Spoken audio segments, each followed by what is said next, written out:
You know, there are American heroes who don't like this idea. Neil Armstrong, Gene Cernan have both testified against commercial spaceflight in the way that you're developing it, and I wonder what you think of that.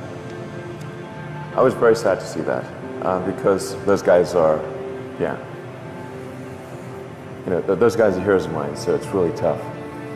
I wish they would come and visit and see the hardware that we're doing here. And I think that would change their mind. They inspired you to do this, didn't they? Yes. And to see them casting stones in your direction. It's difficult. Did you expect them to cheer you on? So they're hoping they would. What are you trying to prove to them? What I'm trying to do is to make a significant difference in spaceflight and help make spaceflight accessible to almost anyone. I think it's very difficult to start companies and quite painful. I think that's important to bear in mind. I don't know if that's probably not encouraging, but I mean, there's a friend of mine who's got a good phrase for doing a startup. It's like eating glass and staring into the abyss. So if you go into it expecting it's going to be just fun, you will be disappointed. It's not. It's quite painful. It's much easier to get a job somewhere. Much easier, much less stressful. You'll have more time for... How did you figure you were going to start a car company and be successful at it? Well, I didn't really think Tesla would be successful. I thought we would most likely fail. But I thought that we at least could address the false perception that people had that an electric car had to be ugly and slow and boring like a golf cart. But you say you didn't expect the company to be successful, then why try? If something's important enough, you should try, even if the probable outcome is failure. 7,000 battery cells linked to an electric motor. I went to Russia to look at buying a refurbished ICBM, which is a very trippy experience. The odds of me coming into the rocket business, not knowing anything about rockets, not having ever built anything, I mean, I would have to be insane if I thought the odds were in my favor.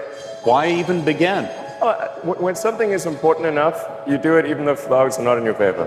How much of your personal fortune have you poured into this? $100 million. $100 million into something that you did not believe would work at the beginning. Yes. When you had that third failure in a row, did you think, I need to pack this in? Never. Why not? I don't ever give up. We were running on fumes at that point. We had virtually no money.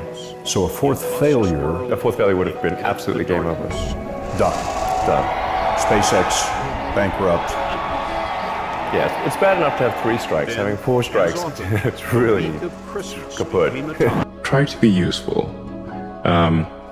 You do things that are useful to your fellow human beings, to the world. It's very hard to be useful. You're definitely one of the most popular people on Earth.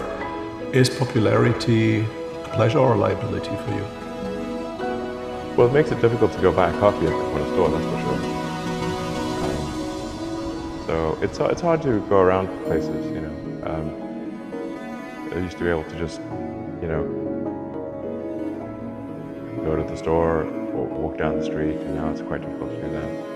It's hard for me to go to a restaurant, and if I do, I just try to find a corner table and that's kind of dimly lit or something where I can sort of stay out of the way. You said that you cannot be and don't want to be alone. I very much share that feeling. Yeah. Where does it come from? I think it's just a natural human reaction. I mean, most people don't. A lot of people are happy if they are alone. I really? That's, I think most people are not happy being alone. For projects, for work, compensate love among people. I think love of work, in my experience, can at best make one halfway happy. We're going to separate the stages to begin the second stage of ignition. Perhaps that's your biggest hope, to be really in love.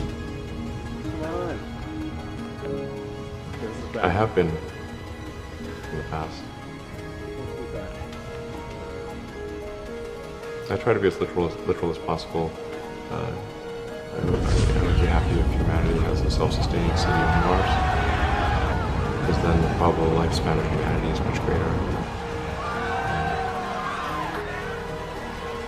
You know, I think we really just got this, you know, consciousness, like this little candle of consciousness, like a little small light in the void, and we don't want that small candle in a vast darkness to be put out. There's a whole generation coming through who seem really sad about the future. What would you say to them? Well, I think if you want the future to be good, you must make it so. Take action to make it good, and it will be.